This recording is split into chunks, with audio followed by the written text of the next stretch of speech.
Hello, my name is Annie Elise, and today I'm going to be showing you how to use the sampler in the Kilohearts plugin Faceplant. I'm going to be working primarily in Ableton today, but you can follow along in any DAW of your choosing. So let's load up Faceplant, let's bring some samples, and let's get right into it. When you first open up Faceplant, you might feel a little intimidated because there's nothing here. And making sounds from scratch is really intimidating, but I'm here to walk you through it so it's a little less scary. There are really only three portions to this that you need to understand. There's the generator section, the effects section, and the modulator section. I'm going to walk you through all three of them. Up here in the generator section, that's where the source of our sound is going to go. You can see as I hover over it with my mouse, there's kind of a little outline that comes up, and we're just going to click that. Since we're going to use the sampler today, we're going to select the sampler from the generators tab. So just hit that, and up pops the sampler. And there are two main components here as you open it up. This is the sampler section, and this is the output section. The output section you can see is sending to these lanes, which are the effects lanes. We'll get there in a minute, but for now, let's pop in a sample. The samples I'm using today are going to be Foley samples. You can see as I drag it in, there's an option to drop to replace sample. So I'm just going to do that. And boom, there it is. Ta-da! My sample is right here, and if I play the middle C on my keyboard, it sounds like this. That's actually a D, that's not a C. But we can change this by going over to the root key section and selecting D. There we go, that's a C. There's a couple other different options we have to manipulate the sample as well. The first one over here is the sample offset. This is going to adjust our start time.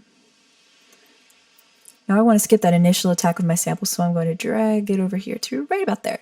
If you don't like the knobs, you can also just move it with your mouse slider. Not a big deal. So now my trimmed sample and tuned sample sounds like this. There's one more thing I can do if I had a sample that I wanted to sustain. That's this loop option right here. You can click the loop and it will have a section that you can designate as your looping section. So if I play my keyboard now, it's going to just loop that section I selected. There's like a little click in there though.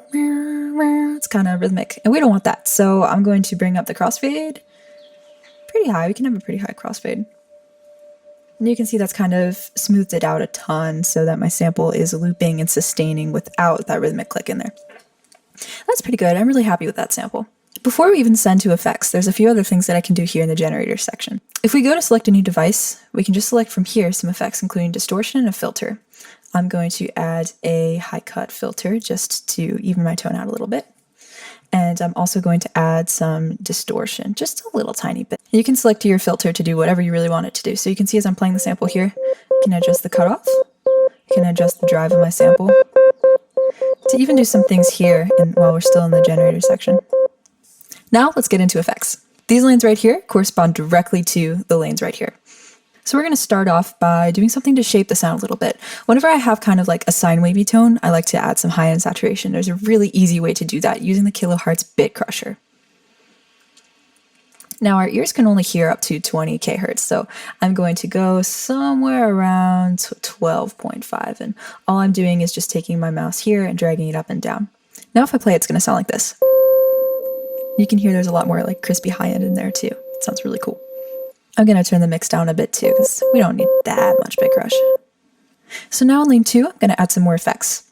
This is usually where I like to add some time-based effects. So that would be like a reverb and a delay.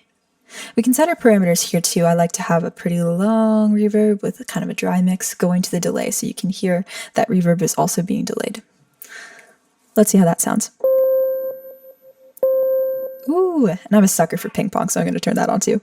You can also choose to have your delay be in time-based, or you can have it rhythmically.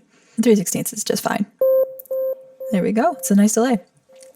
So I think I want to turn the sound into a pluck sound. There's one really important tool here that we're going to need here in lane 3.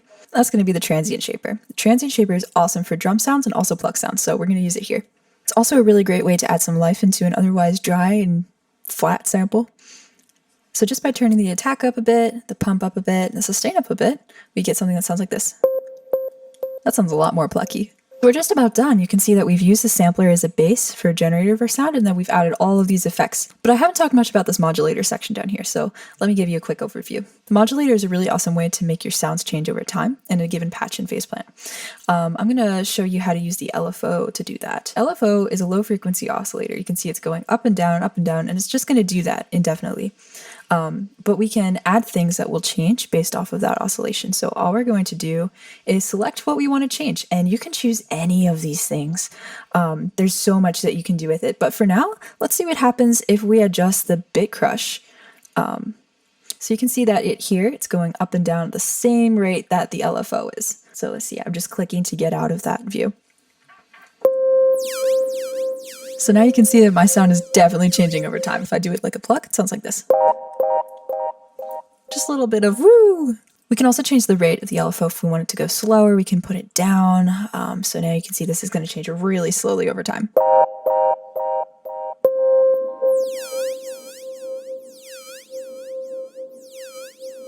We can change it even slower. Or we can make it go really fast. It's really up to you and whatever you want your sample to do. One other thing that you can do with your sampler and these effects here in the generators tab is that you can send these to different lanes. So let's say, for example, that we didn't want our filter to be affected by the bit crush. We could send these to lane 2 instead of having them go to lane 1, then lane 2, and then lane 3. It just pops right in at lane 2. And that can be a really awesome way to organize your effects. One other thing that you might notice when you're working with samples is that as you go higher up the keyboard, the sounds might get louder. And there's a really easy way to take care of that. All we're going to do is add the Kilohearts limiter right at the end. Just going to select that, and it's going to make sure that our sound never goes above 0 decibels. You can check that down here by just playing around. You can see your level here. But the limiter is going to make sure that even when we go super high, it's never going to pass 0 dB. So there we go. We've made our patch. It's pretty awesome. Kilohearts makes it super easy to name and save your patches. All you have to do is just go right here and just come up with a name. How about pluck sample 01? Just hit return. We can even add in a little description. Then all we have to do is hit the save right here to make sure our changes are saved. It'll prompt us for a location. We'll just save it right there and you're done. It's really that easy. Let's hear it in context.